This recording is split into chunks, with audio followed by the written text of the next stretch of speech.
Então, a gente vai falar assim, primeiro me perdoem, vai parecer, meu Deus, é uma aula de física. Não é não. É porque hoje me preocupa muito, e acredito que a eles também, aos meninos e a Margarete, todo mundo que tem cabeça, como o Wagner, o volume de bobagens, aqui vocês me veem? O volume de bobagens que a gente escuta e vê, e é por maldade?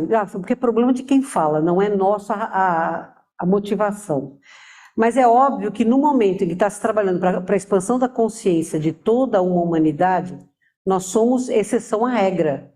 Porque a minoria acredita em reencarnação, a minoria acredita no fenômeno mediúnico, a minoria acredita em ET. Vocês concordam comigo? Tá, é muito mais fácil acreditar que o Corinthians vai ganhar do Palmeiras. É muito mais fácil, que é mentira porque não vai. Mas é mais fácil, sacou? Então, eu sou mesmo cientista, sou mesmo, porque os meus pés estão fincados na lógica. Aí eu não tenho medo de dizer, eu acredito nisso, porque realmente eu acredito no que se comprova verdadeiro dentro da minha ótica, tá? Mas eu usei o Albert Einstein bastante nessa nossa conversinha aqui. Ixi Maria, já começou. Claro, as perguntas master de todos nós. Quem somos nós, né? Vocês nunca se perguntaram isso, óbvio, claro. Por que fomos criados? Eu tenho escutado isso muito no canal. Deus não tinha nada melhor para fazer? E quem criou? Essas perguntas são muito importantes porque esse é o reflexo da mente que começa a se expandir. A pergunta é fundamental. Às vezes ela é mais importante do que a resposta. Porque quem pergunta, este sim está buscando um caminho. Então, quem somos? Por que fomos criados e por quem é o que a gente vai discutir hoje, mas é claro que a gente vai falar da semeadura das sementes estelares, né? Então, a fonte criadora motivou tudo, essa colônia, essa mentira que vocês estão falando para a gente acreditar. Tal. É a matéria formada por átomos, não é? Os átomos são formados por um núcleo e por uma coroa de elétrons. O núcleo é formado por prótons e nêutrons. Cada próton e cada nêutron tem 3 subpartículas atômicas chamadas quarks. Estes quarks são mantidos juntos porque eles têm a mesma carga, tá? Concorda que não pode? Positivo só atrai o negativo? Pois é, mas os 3 quarks dos nêutrons e dos prótons têm a mesma carga. E o que os mantém unidos é uma das maiores forças deste universo, força nuclear forte. Pois é, aí a Sheliana vem, eu falei, o que é Deus? Uma das primeiras conversas que eu tive com ela, o que é Deus para você e a sua civilização?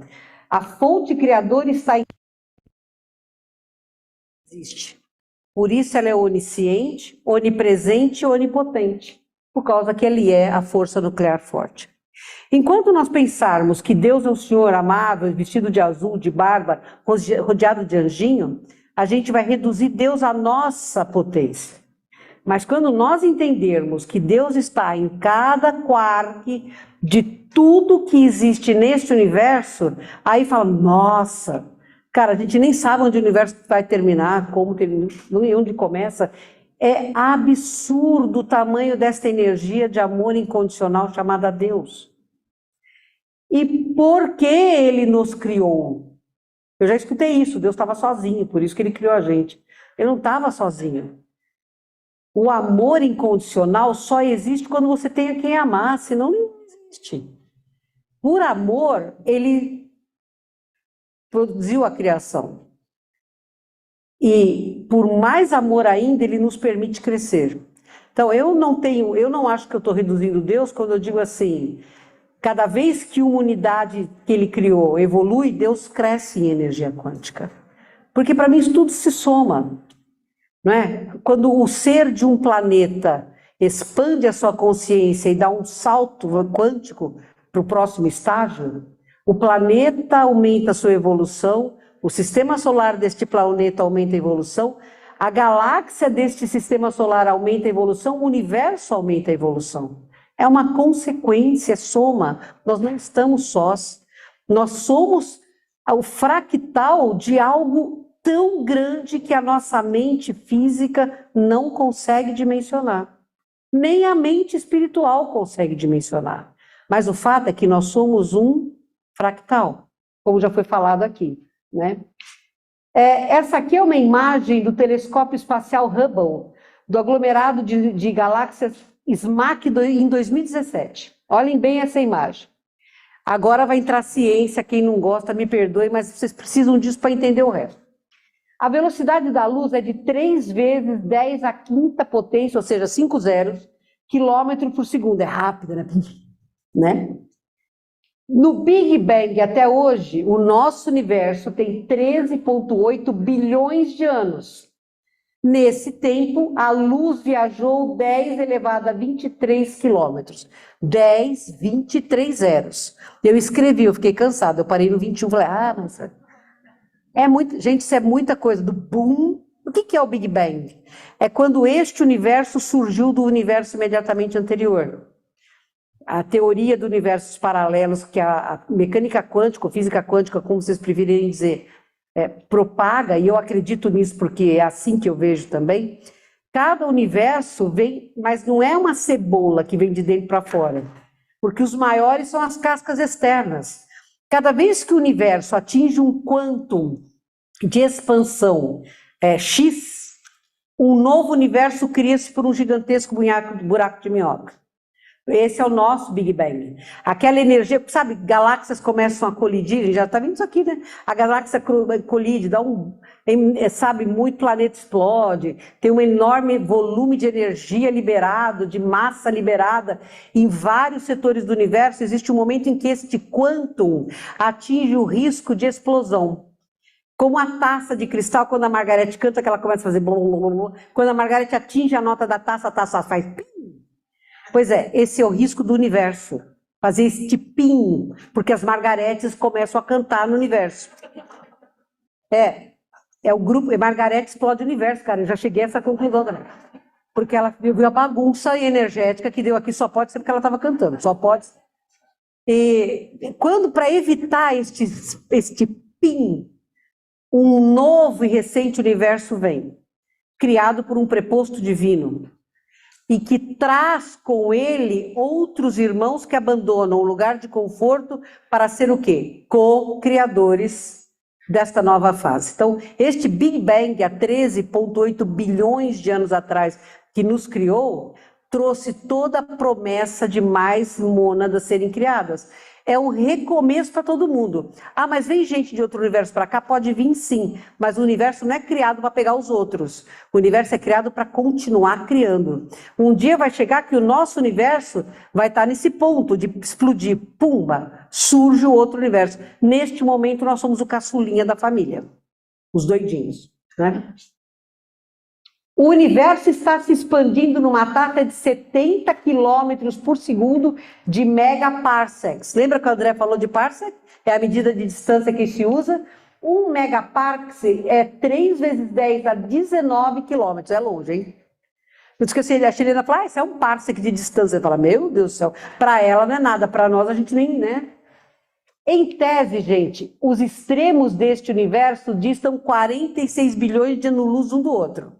Isso tudo, a ciência da nossa Terra, que é muito legal, apesar de ser bastante reducionista, mas é tudo baseado em estudos de ótica celestial, ótica do cosmos. Isso aqui não é chutado, não. Isso aqui é cálculo. Isso aqui é cálculo do supercomputador, inclusive.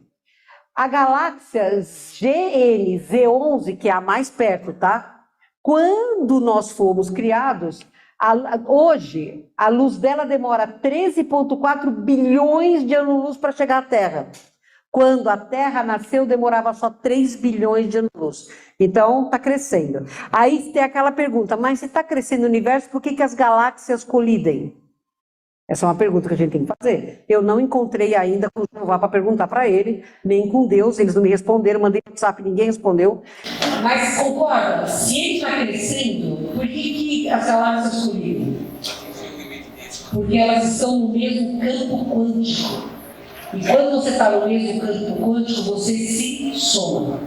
É quando duas almas se encontram, cada um com seu campo quântico, mas ele é similar, elas se somam, tá?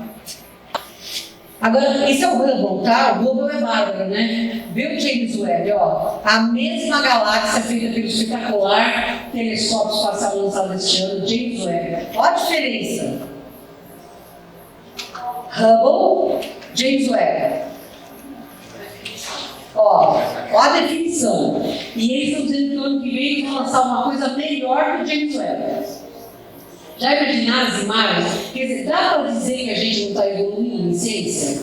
Não, a gente pode não estar evoluindo moral e eticamente, mas cientificamente está arrasando. A ciência explica Deus? Talvez. A Margareth cantou uma música que eu gosto muito, ela fala: ninguém explica Deus. Você canta, você só sei essa frase, mas eu não gosto dessa música. Vejam, a ciência não ratifica a existência de Deus, tá? Não há hoje nada em ciência que diga Deus existe.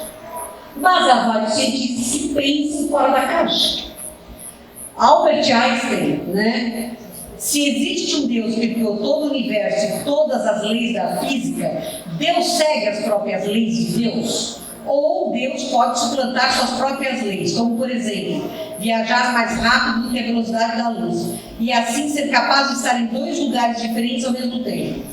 Onipresença. Ele questionou. Albert Einstein acreditava em Deus às vezes. Tem muitas frases dele que falam o oposto. E tem frases dele que não, ele acredita. Era uma mente privilegiada, é uma mente privilegiada, mas é uma mente que questiona. Então, enquanto 1 e 1 forem 2 absoluto, ele vai dizer que pode ser 1,5, 2, 3, 0, não é? Então, ainda nós não temos uma comprovação. Mas vejam que interessante esses estudos novos. Vocês já ouviram falar do princípio da conservação ou entrelaçamento quântico? Gente, isso aqui é sensacional. Quando eu li a primeira vez, eu fiquei com uma cara de não. Aí a Chilena pacientemente explicou para mim: olha, unidade, isso quer dizer isso aqui. Eu vou falar exatamente o que ela me ensinou, tá? Uma partícula, ela gera 2 subpartículas, a A e a B. Essas 2 subpartículas, elas estão assustadoramente conectadas. Assustadoramente é o termo usado pela física quântica, desenvolvida por Max Planck, ok? Essas 2 partículas, não importa aonde estejam, uma pode estar na extremidade sul e a outra na extremidade norte do universo. Elas estarão sempre conectadas. Se uma delas assumir carga positiva, a outra automaticamente assume a carga negativa, porque elas estão sempre conectadas. E aí, o que você vai ver? Pois é. Veja, Einstein chamou isso de esse entrelaçamento quântico, é uma ação fantasmagórica à distância. O que significa isso aqui? Transferência de informação quântica. Se uma partícula está fantasmagoricamente ligada à outra, não importa onde elas estejam, que a partícula B sabe, a partícula A sabe. Por isso que Deus está em cada quarto. Então ele existe. Porque esse é o conceito que os ETs têm. Deus está nas subpartículas atômicas. Tudo que acontece, uma partícula informa para outra. Deus sabe. Então, ele é onipresente mesmo. Se ele é onipresente, ele conhece tudo, ele é onisciente. E se ele é onipresente, onisciente, mantém partículas da mesma carga unidas, ele tem onipotência. Ou seja, a ciência acabou de explicar Deus, eles não sabem só isso ainda. Não, eu estou falando sério, gente. Vejam, a informação quântica trafega nesse universo na velocidade acima da luz. No momento em que um quark obtém um conhecimento, todos os quarks obtêm o mesmo conhecimento, porque todos os quarks são a fonte criadora.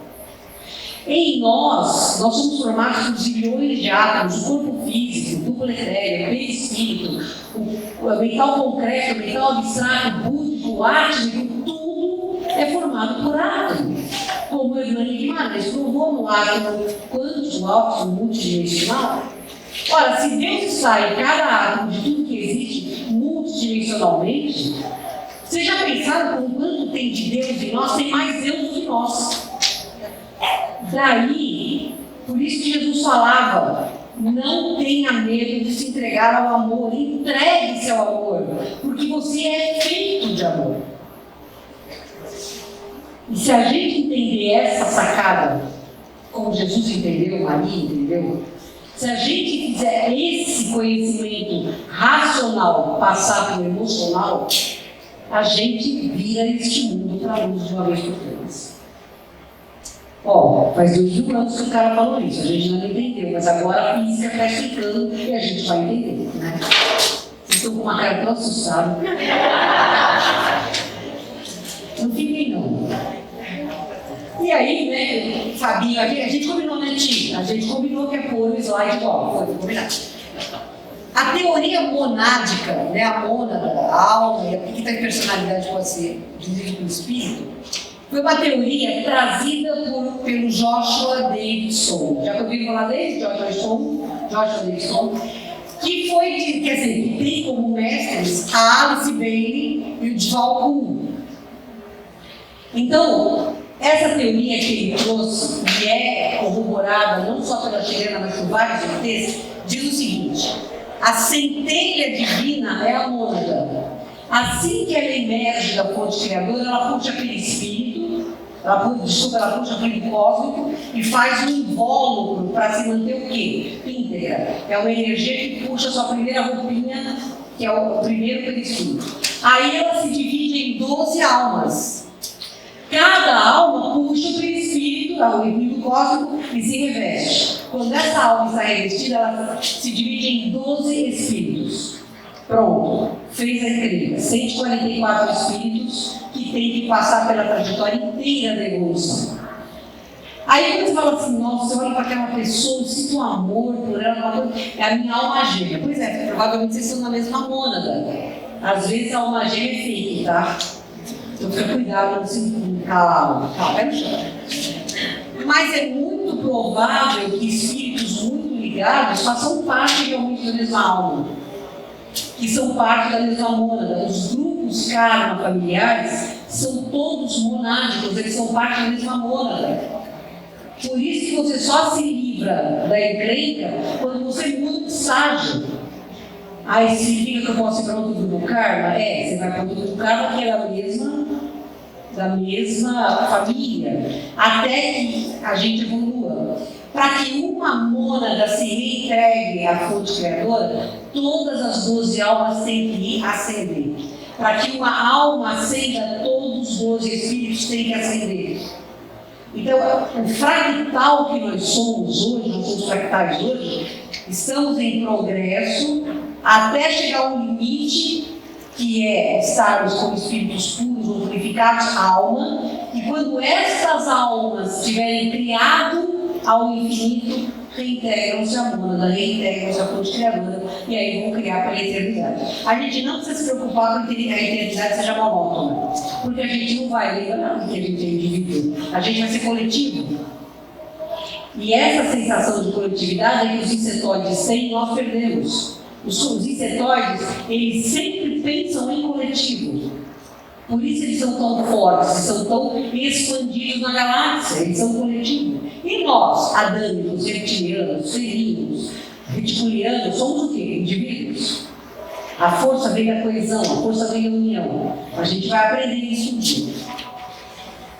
Bom, aí você pode encontrar sua alma gêmea ou não. Agora, os espíritos podem estar da mesma alma, né? Os 12 espíritos podem estar encarnados ao mesmo tempo, podem estar encarnados e desencarnados, podem estar no mesmo planeta, podem estar em planetas distantes, podem nunca ter se cruzado, mas as partículas A e B não se mantêm assustadoramente conectadas. Não importa onde os espíritos estejam, da mesma alma, eles estão assustadoramente conectados.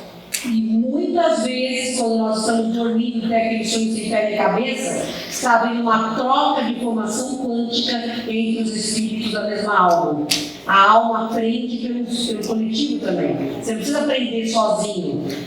Os 12 espíritos da alma trocam informações ao nível subconsciente. Então você não precisa ter necessariamente morrido afogado para sentir a sensação do afogamento, entenderam isso?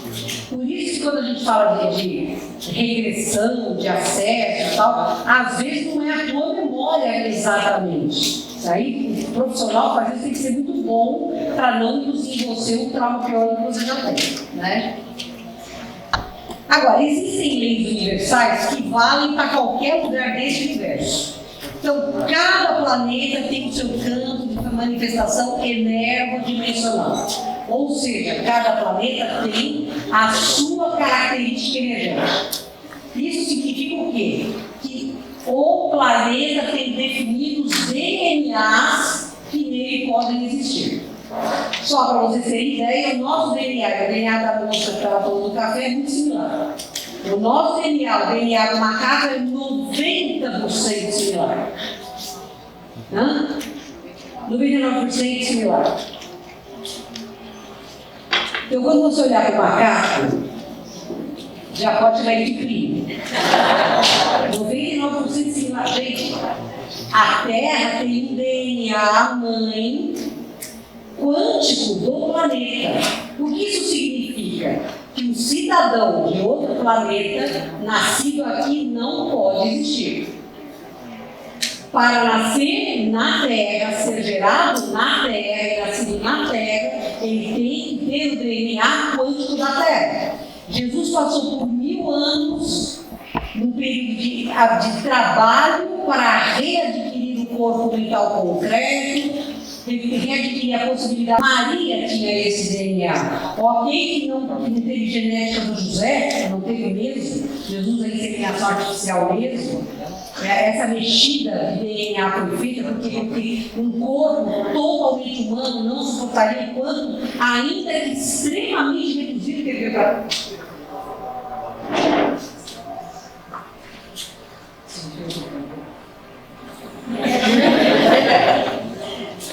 Então, vejam, não teria como um corpo formado por DNA apenas humano suportar a carga energética desse ser extraordinário que passou 1000 anos se reduzindo para poder estar conosco por puro amor.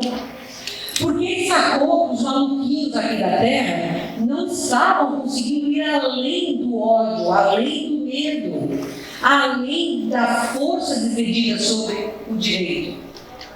E ele falou, bom, você não muda nenhum lugar de fora para dentro e de cima para baixo.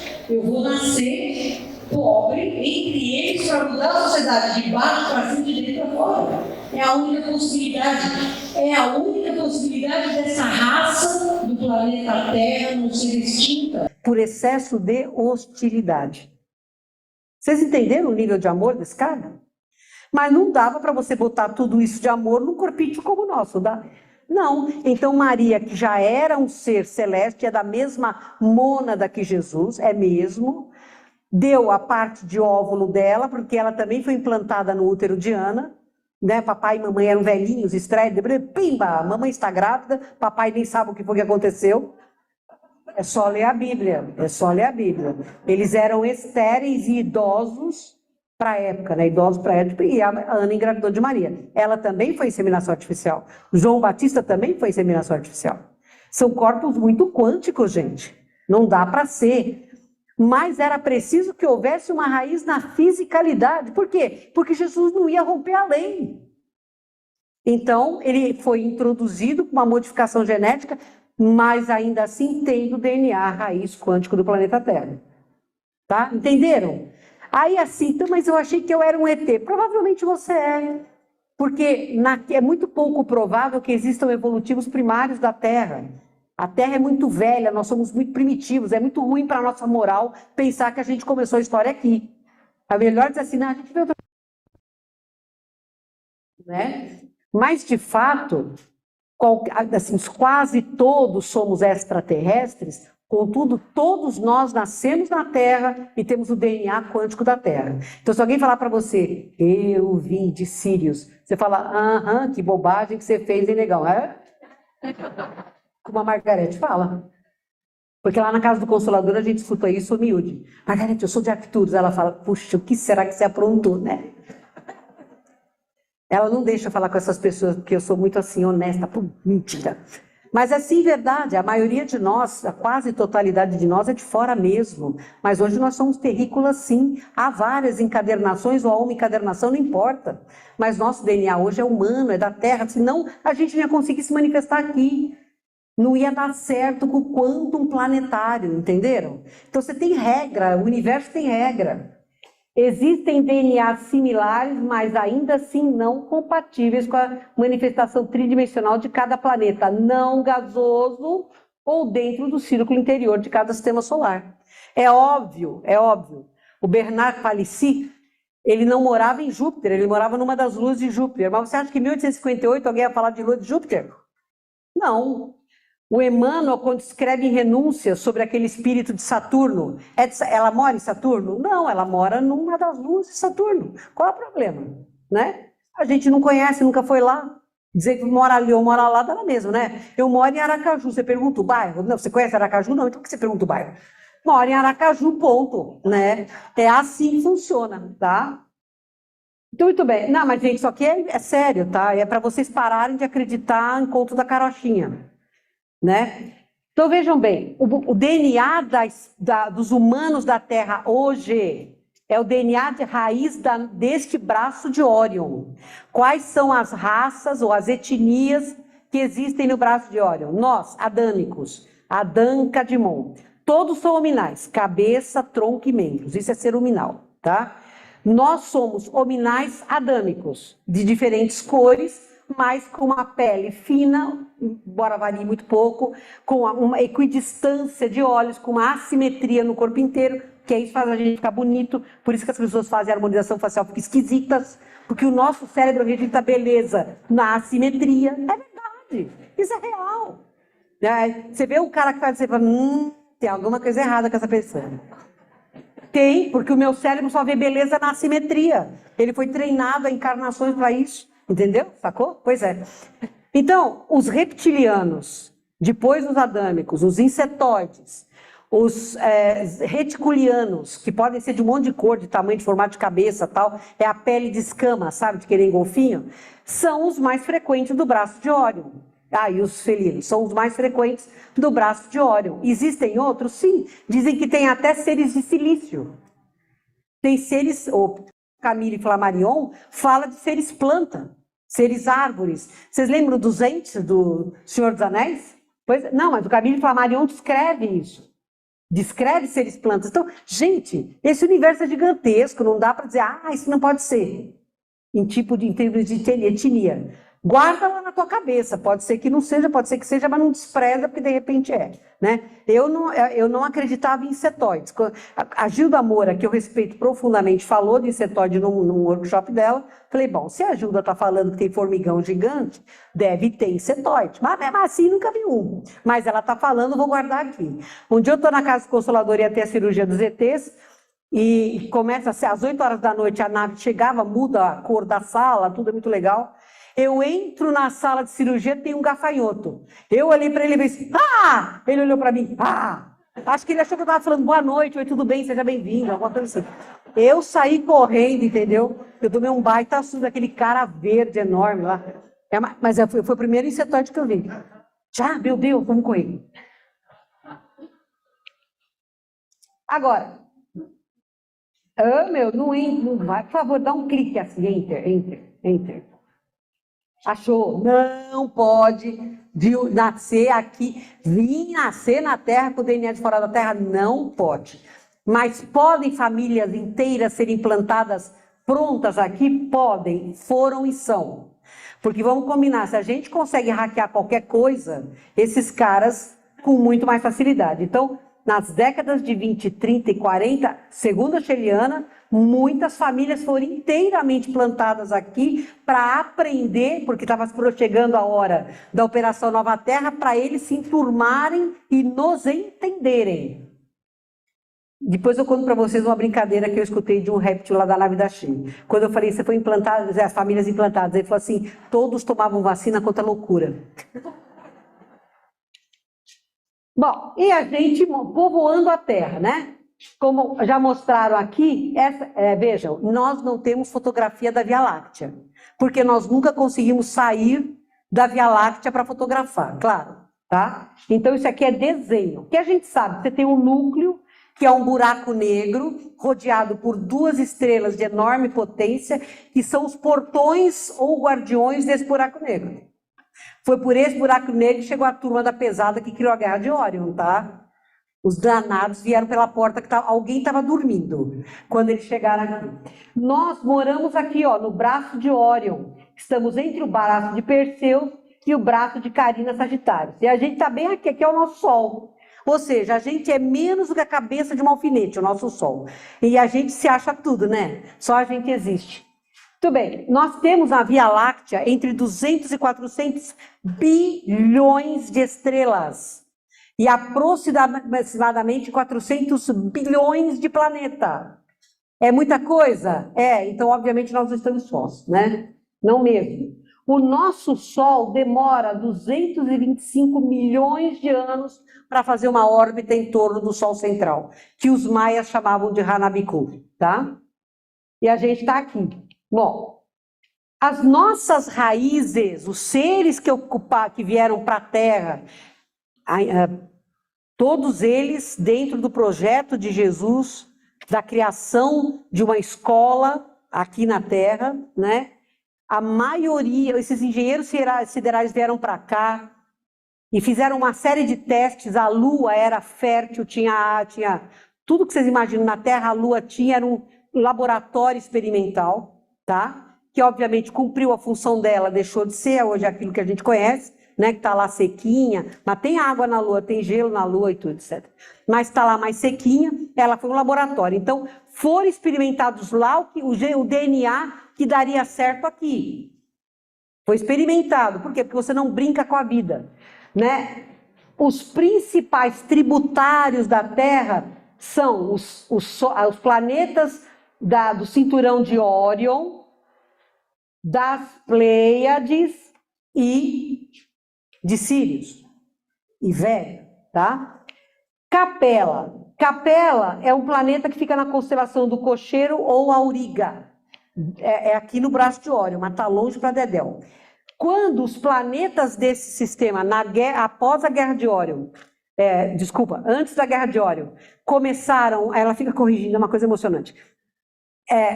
Eles começaram a migrar para a regeneração, a maioria já muito mais evoluídos cientificamente do que nós, mas moralmente não. Aqueles espíritos que não se ajustavam à filosofia da regeneração tinham que ir para algum lugar, certo?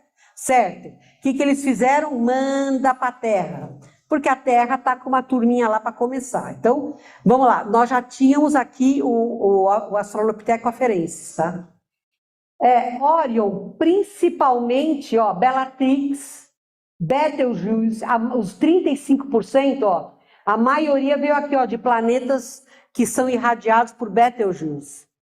Aí Arcturus, hein? Pois é. Os caras apareceram agora, tá? Eles não compuseram a nossa humanidade. Então, se a gente fosse olhar para o céu, lógico, aqui é o céu do hemisfério norte. Sírius, Betelgeuse, Aldebaran, Pleiades e Vênus, ó.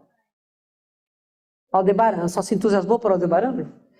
Porque só me conta essa história aí. Essas são as Pleiades, né? Alcione, que é o maior do Sol das Pleiades. Os os incas diziam que Alcione é o Sol dos Sóis. Só para vocês terem uma ideia do potencial deste Sol extraordinário, as Pleiades são sóis azuis, são estrelas azuis. É quente para dedéu, então não tem nenhum planeta próximo, porque incinera. Mas é impossível um planeta não ter, no mínimo, regeneração para viver orbitando esses sóis. Porque aqui não dá para ser se você não tiver já quantum. Então, o quantum do planeta já tem que ser maior do que para nós, por exemplo. Alcione recebe energia do Sol central e ela passa o dobro do que ela recebe para nós da Terra, a fim de nos iluminar nesta fase de transição que estamos. Isso começou na convergência harmônica em 88. Então, ela é muito importante. Aí, quando vocês escutam, vão vir 250 mil carinhas de Alcione, acreditem, porque vão vir mesmo. Eles estão se preparando há um tempão para vir resolver o problema dos maluquinhos da Terra. Tudo primo deles, né? Esses caras mexeram aqui, tá? Eles pesquisaram aqui, então não são inocentes, não. Ok? Nós somos malucos, mas o DNA deles está aqui com a gente. Esse aqui era a Terra primitiva, Pangeia. Era um continente só, gente, ó. Né? Há 4,6 bilhões de anos, nós éramos assim. A vida começou aqui há 3,5 bilhões de anos. E os dinossauros, que aparentemente quem ia mandar na Terra eram os reptilianos, eles existiram de 251 a 65 milhões de anos atrás, quando algo aconteceu. Pangeia foi destruída. Alguma coisa muito grande aconteceu, talvez realmente uma chuva de meteoros. Mas vocês entendem por que os répteis dizem que a Terra é deles e não dos adâmicos? Porque a primeira espécie que vingou e foi para frente foram os répteis. Os mamíferos ficavam quietinhos. Os primatas, coitados, eram os miquinhos, eram pequenininhos, eram miquinho. Era aquele ratinho, eles nem contavam.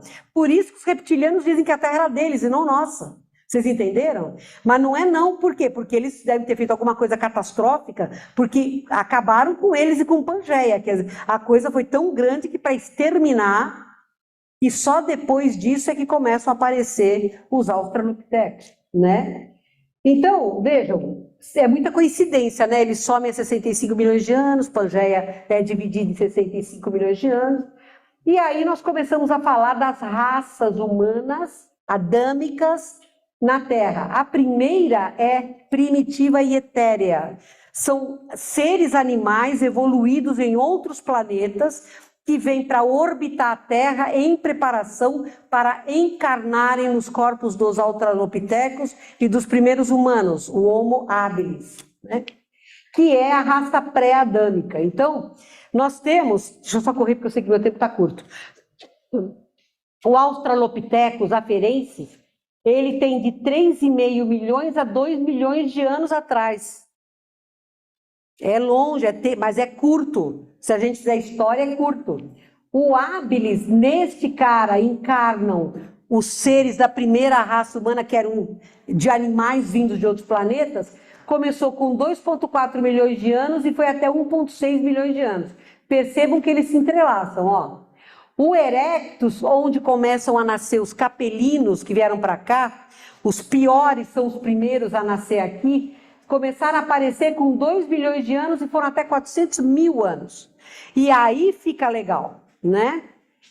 Com 2,5 milhões de anos até 2 mil anos surge o Homo sapiens neanderthalis, o Cro-Magnon. E só depois, 300 mil anos, é que surge o sapiens sapiens. Percebam isso aqui, gente, ó. Vocês estão vendo a angulação do rosto? Mudou? Do macaco para o habilis, para o neandertal, para o homem sapiens. Vocês percebem a diferença da inclinação da face, não? Percebem? Por causa desse osso aqui, ó, o esfenoide. É uma borboleta que fica aqui. Cada vez que esse osso angula, uma nova raça está chegando. Surprise, surprise! Bucomaxilidentistas estão identificando essa mudança já. Por isso que as crianças estão com a dentição tão maluca. Tem dente de mais e boca de menos. Por quê? Porque já angulou. Vocês percebem a testa das crianças? É um testão. Claro, vai ter que suportar um pré-frontal muito maior. Um cérebro mais avantajado, que vai passar do quilo 600 que a Margarete falou. E isso já está sendo identificado. É sinal que a sexta raça já chegou. Ela está sendo aprimorada, entendeu? Então, quando eu tenho uma mãe que falou assim, meu filho é cabeçudo. Eu falei, não, filho, ele é a nova raça. Ele não é cabeçudo. Né? Mas, gente, olha, tá nítido aqui, não tá? Ó, Neandertal, o homem moderno, o Erectus. Vocês veem a angulação? Ciência, de novo, socorrendo a espiritualidade. Né? Os lemurianos, segundo Emmanuel, ocuparam esse grande continente aqui, que fica no Oceano Índico. Foi a primeira colônia, ou a primeira tentativa de colonização do planeta Terra por extraterrestres. Eles vieram de um planeta, eles eram gigantões, 4 metros, negócio pessoal fortão, mas eles acreditavam na magia acima de tudo, eles não tinham ciência, eles só tinham magia, paranormalidade. E para que os primeiros que vieram para cá para fazer essa colônia, vieram para cá porque eles queriam ver como é que eles reagiam num planeta onde a Kundalini, a energia telúrica, era muito alta. Eles vieram para estudar, para ver se eles eram capazes.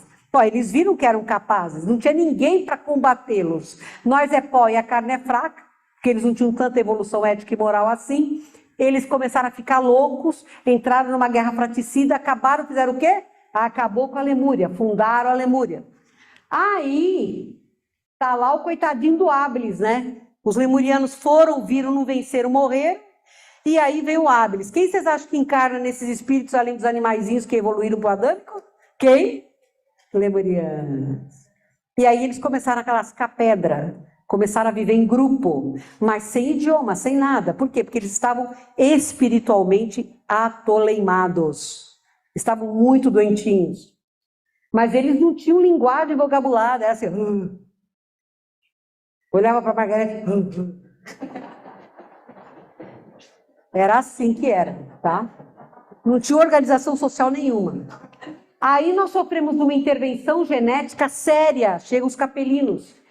E o Homo erectus produz o fogo, produz a linguagem vocabular, começa ali, o bagazu, uga-uga. Uga-uga significa, Marga, arranja para mim um cafezinho.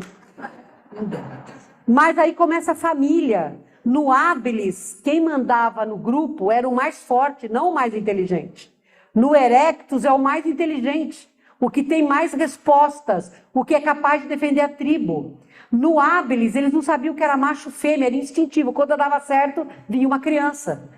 Eu estou falando sério, gente, isso é real. O Erectus tem família, o homem traz a caça, a mulher cuida da cria. Eles começam a usar roupas para cobrir a sexualidade. Eu estou correndo, olha a obsessão, tá vendo? Desenvolvem a linguagem, desenvolvem a música, copiando o som da natureza. Começam a desenhar nas cavernas e começam a ter contato com os deuses. Porque Jesus prometeu para os capelinos que desesperados eram trazidos para a terra, eu não os deixarei sós. Ele fez essa promessa. Jesus é um cara que cumpre tudo o que fala.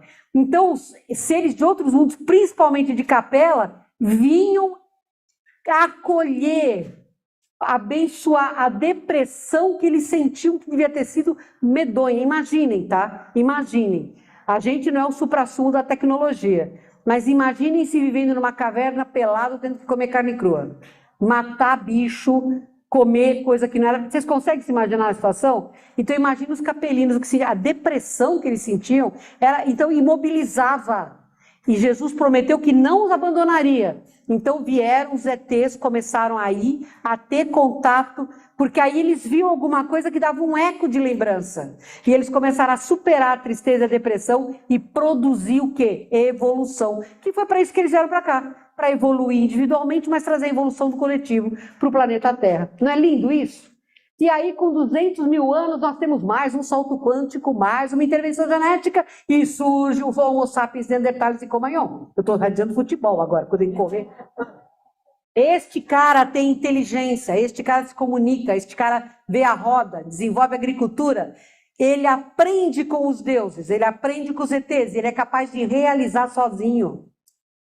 Mas aí, então, a gente começa a achar que está por cima da carne seca. E os atletas, Jesus fala, ó turma, a guerra de Órion já acabou, está reconstruindo um monte de planeta avariado e tal, um monte de planeta passou para ser regeneração. E tinha uns caras que não encaixavam, não dava para ficar lá, não dava para ser. O que acontece nesse caso? Jesus faz uma convocação. Vocês que estão, não se sentem confortáveis na regeneração, podem vir para um planeta que está começando agora para impulsionar os que lá existem, para que eles evoluam. Exatamente como a civilização da Sheliana foi para o planeta dela, para impulsionar. Eles chegaram aqui, né? E Jesus falou, vocês têm que ajudar os sapiens para eles evoluírem e tal. Aí eles ficavam assim, ó, eu faço caridade, eu aqui, você lá embaixo. E Jesus queria que eles praticassem fraternidade.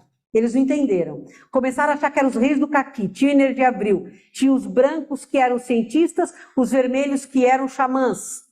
Guerra fratricida. O que eles fizeram com a Atlântida? Destruíram a Atlântida. Só que nessa base de encrenca total, a gente destruiu a nossa magnetosfera por causa da energia abril, por causa das outras coisas bobas. E quando o nosso Sol entrou, porque Marte também estava ensandecido, tá? E dizem que Europa, uma das luas de Júpiter, também estava maluca. O nosso Sol teve que queimar A radiação solar teve que ser... Os senhores do Sol criaram uma tempestade solar como nunca antes vista, que varreu o sistema solar até Júpiter. Foi quando ele passou a dar para os outros planetas exteriores, Saturno, Netuno, Urano e Plutão, o dobro da energia que ele recebia do Sol, já se preparando para se tornar um Sol. Júpiter será um Sol, tá? E nesse momento, nós não tendo magnetosfera, a radiação solar lava, varre e inativa o nosso DNA. E a gente tem que começar praticamente do zero. Somos nós, a quinta raça humana. Inicialmente esquecemos quem é Deus, esquecemos que temos mediunidade, paranormalidade, esquecemos de tudo e recomeçamos nas grandes civilizações. Então, este cara que somos nós, os sapiens sapiens, começa do meio do caminho, ele não começa tão pobre. E aí o que é que faz Jesus? Manda prepostos. O primeiro que ele manda é Rama. Quando os já aportados draconianos na África invadem a Europa e começam a combater os hiperbóreos que tinham descido para o meio da Europa para colonizar, por causa da nova era polar que estava tendo, a guerra os tornou absolutamente assim, perdidos, né? E ao estarem perdidos, Rama falou, não, vou pegar meu povo e levar para o Oriente Distante. Com o que Rama não contava? Tinha draconiano posado também lá.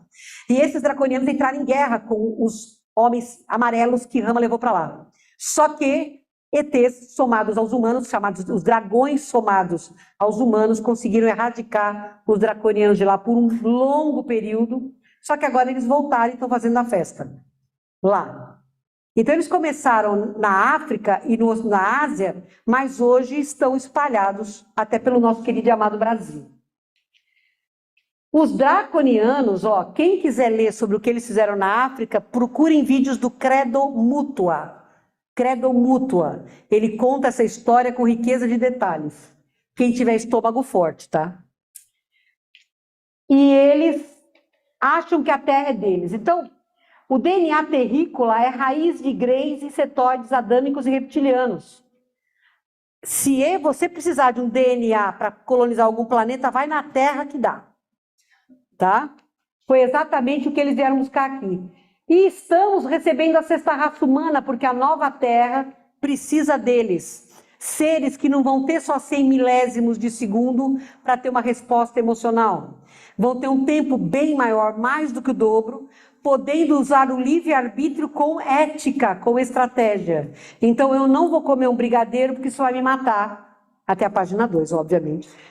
Mas esse domínio ético que a nova raça tem, está nessas crianças que não têm vergonha da própria sombra, que olham no olho, que falam coisas que deixam os adultos estupefatos. Não é? Crianças com uma inteligência absurda, que já nascem com a arte e com a internet no dedinho.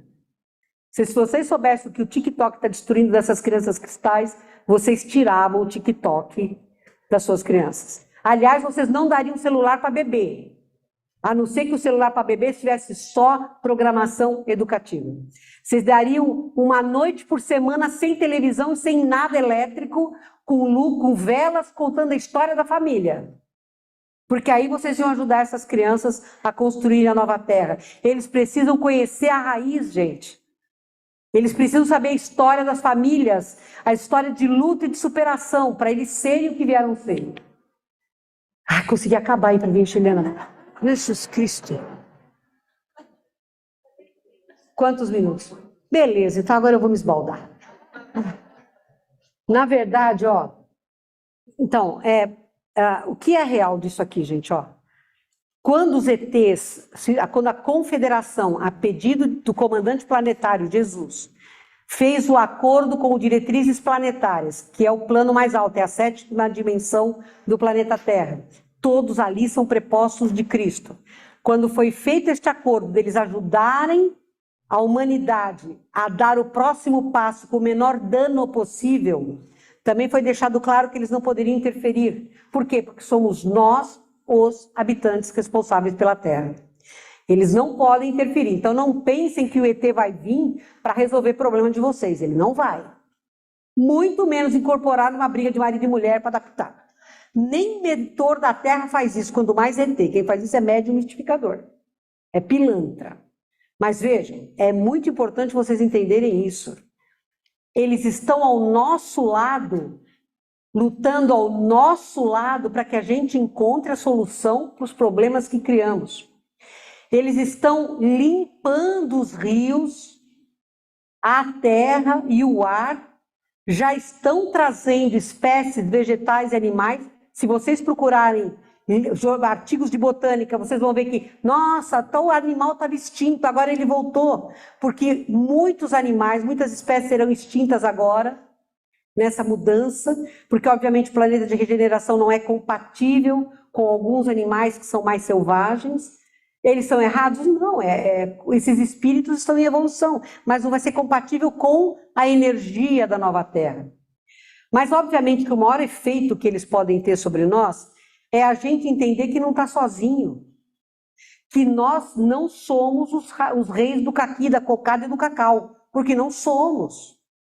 Nós compartilhamos este planeta com minerais onde a centelha divina dorme, com o vegetal onde ela sonha, no animal onde ele desperta e no nominal onde ele idealiza. Nós somos apenas a quarta parte deste planeta. Ah, mas somos os melhores, assim, em termos de inteligência racional. Sim. Agora, quem tem animal em casa pode me apontar um gato difamador, um cachorro fofoqueiro? Manipular, eles manipulam, como querem, mas, veja, não chega nesse nível deles te traírem, de fazer uma coisa, vocês concordam comigo?